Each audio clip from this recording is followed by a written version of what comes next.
The immigration story of Lee Chow. Lee Chow was born in Toronto, Canada in 1976. As a child, he liked to collect comics and sporting cards. Growing up, he had many friends. They were all very diverse. He went to school and became a mechanical engineer. When he was older, he wanted to go into finance. In 1999, he was given a job offer. The job was in America for a company called American Express. He was 24 years old.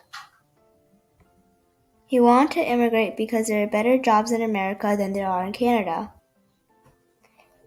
In America, he expected to build a career, have a family, make a life, and settle down. He left Canada in 2000.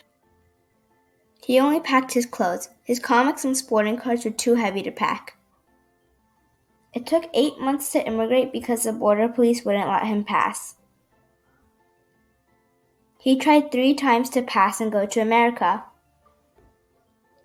The first time, the border police asked why American Express needed a mechanical engineer. When he went home, he called American Express and told them that they wouldn't let him cross.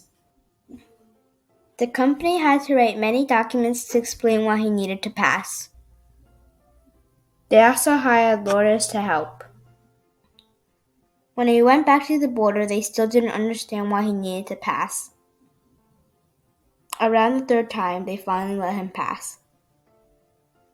He and his dad drove to a different border crossing.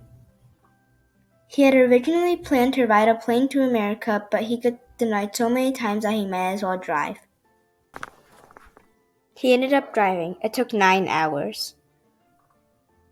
When he arrived, he looked up and saw many tall, towering buildings. He felt the rush and excitement of people.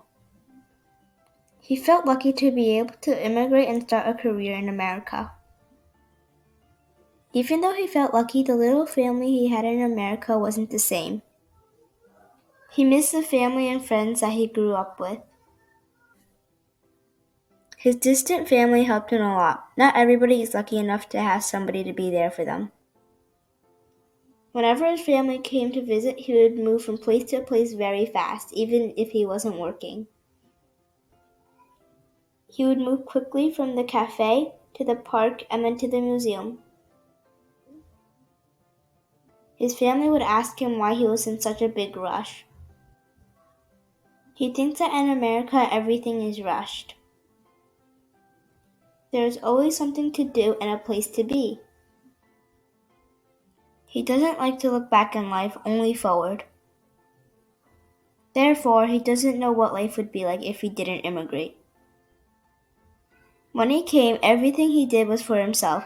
Now everything he does is for his family. He thinks that America is very similar to Canada. Most foods are the same. There are some foods in Canada that you can't get in America. Some of those foods are beaver tails and poutine. Lee still keeps in touch with his family in Canada and all around the world thanks to modern technology. He has many friends in America, but none of them can be compared to the ones that he had growing up with. His friends are now scattered all around the world now, from Canada to Australia. He has built a life, career, friends, and a family since immigration to America.